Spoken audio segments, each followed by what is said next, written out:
channel, or welcome back to my channel. My name is Andy, sometimes Mouse, and I talk about books and book-related things. And today I am giving you my May wrap-up, which I was not sure I was ever going to film. I actually am filming this in June. I don't know the last time I filmed a wrap-up actually at the end of, like, normally I film it the last week of the month because I can, like, make some estimations, but I could not have done that last week because I was busy the whole time. So anyway, hi, how you doing? This is the May wrap-up. So let's go ahead and get into the stats because this was actually one of my best reading months in a long time. I read a total of 26 books.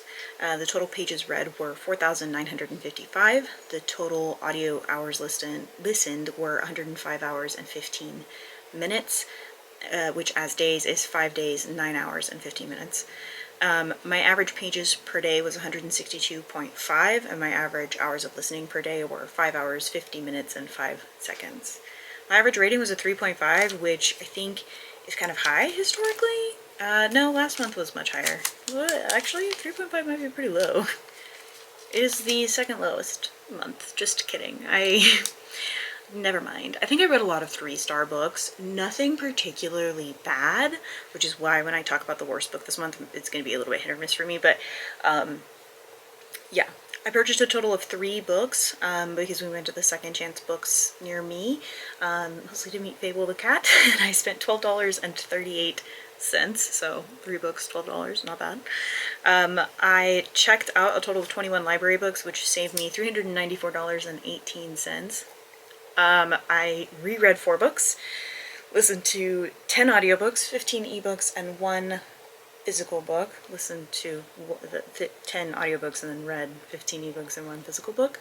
The ebooks got much higher as I got my e-reader in, which I've talked about in vlogs, although I don't know if timing wise which one is coming out, but I have the Kobo Libra color. I got it for my birthday, and I think I talked about how the app itself on my iPad had increased my reading.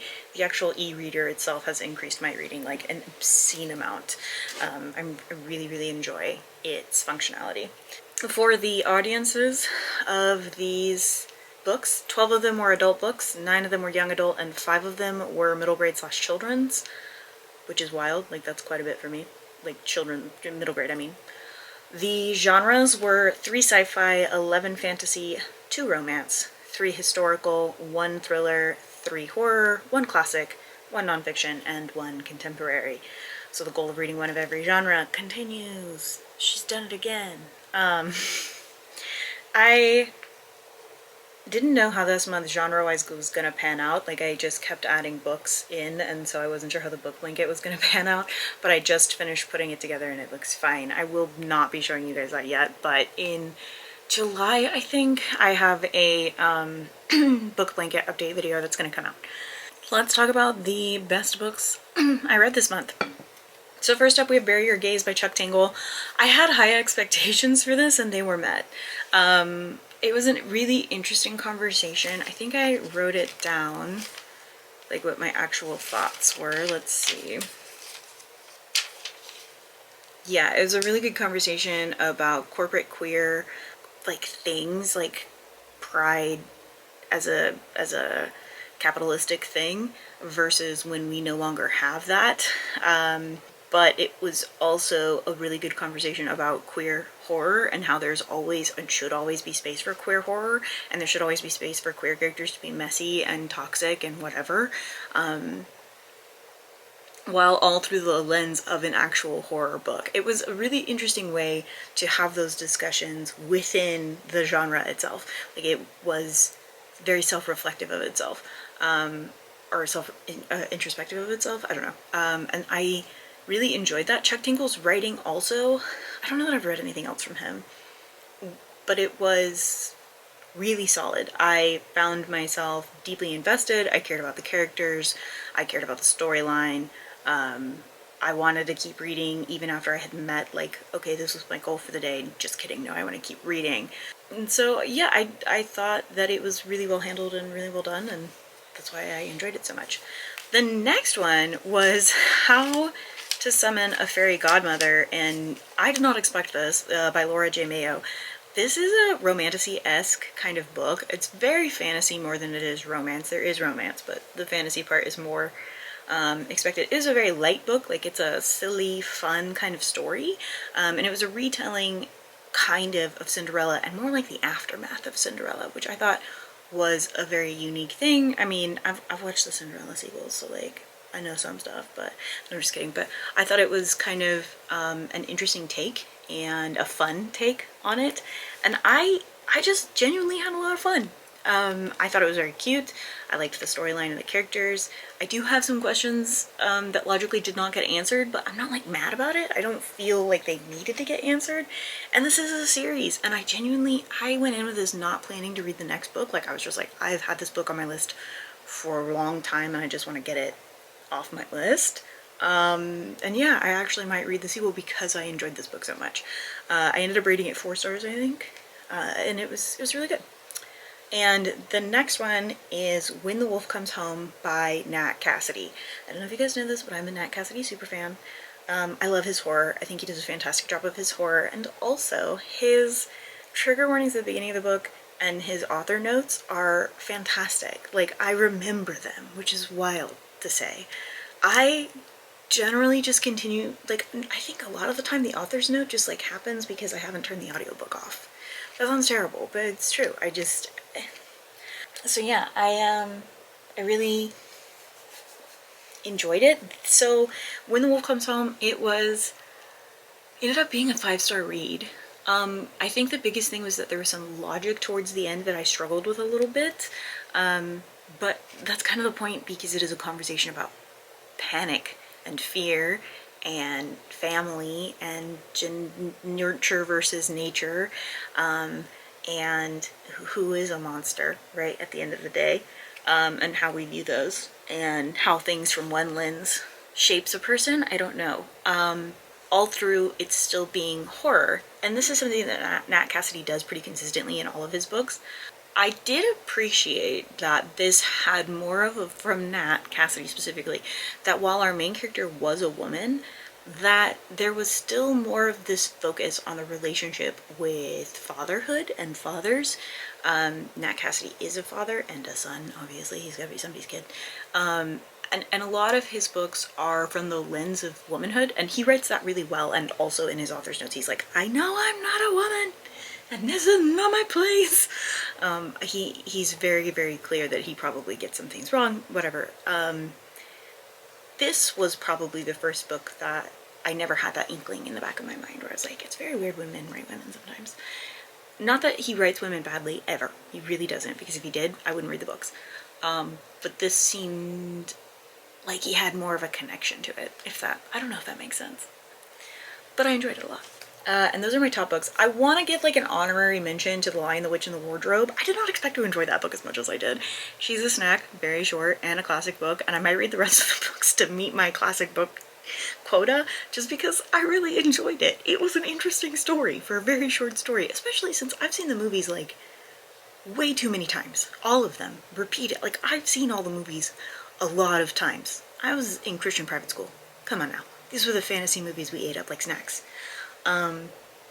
So I really, really enjoyed this classic book. I didn't expect to, so I'm not going to say it's necessarily a top book of the month, but it does get an honorary mention here. Moving on to the worst book this month. This was St. Ambrose School for Girls by Jessica Ward. Did I write a review? Because I had beef, and I don't remember I wrote a review for it. So this is supposed to be a thriller. And it's not. The murder doesn't happen until 80% into the book. Most of the book is it's trying to let you understand that our main character's crazy. I got that in the first 2 chapters. We didn't have to continually hone in on it. Our main character is quite literally insufferable, and I know a lot of people with bipolar. I was once treated like I had bipolar. I don't. It was just deeply untreated ADHD and PTSD. So I know a little bit about mania and that kind of thing. And some of it was written well, and some of it was written correctly. But some of it And maybe it's just because she's a teenager and teenagers be teenagering, but some of it was like, girl, shut the fuck up. Just shut up. You're wrong. You're being horrible.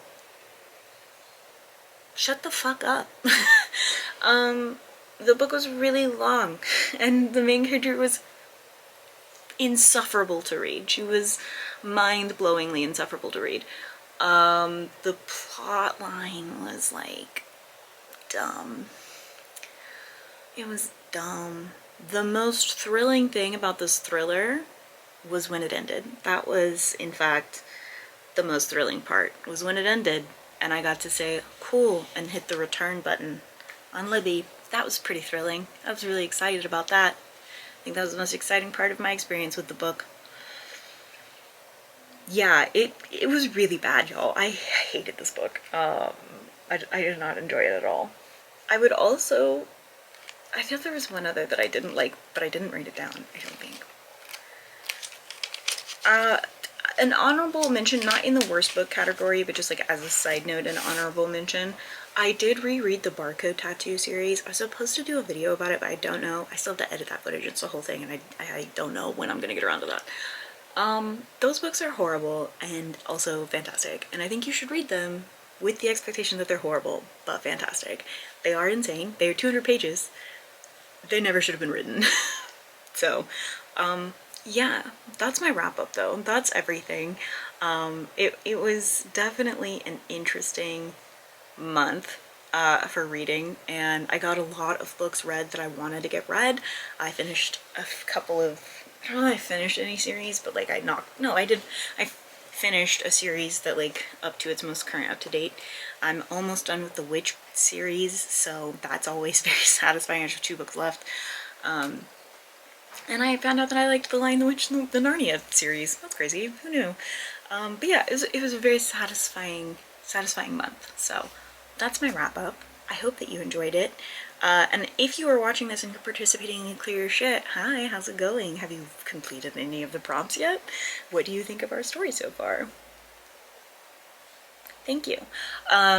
These are the things I need to know. But that's it. I'm gonna go. If you enjoyed this video, don't forget to like and subscribe and share. If you didn't enjoy this video, let me know how I can make it better for you in the comments below, unless it's about my opinions, and then I'm not changing them. I have changed a little bit of the way that I edit and stuff, so if you like that, please let me know. I appreciate that, and I will see you guys later. I post videos every Tuesdays and Thursdays at 10 a.m. Central Standard Time, except for the first full week of the month, because taking breaks is important, yada yada yada. Yeah, don't forget to take your meds, drink your water, and do something today to take care of yourselves. Okay, thanks, bye.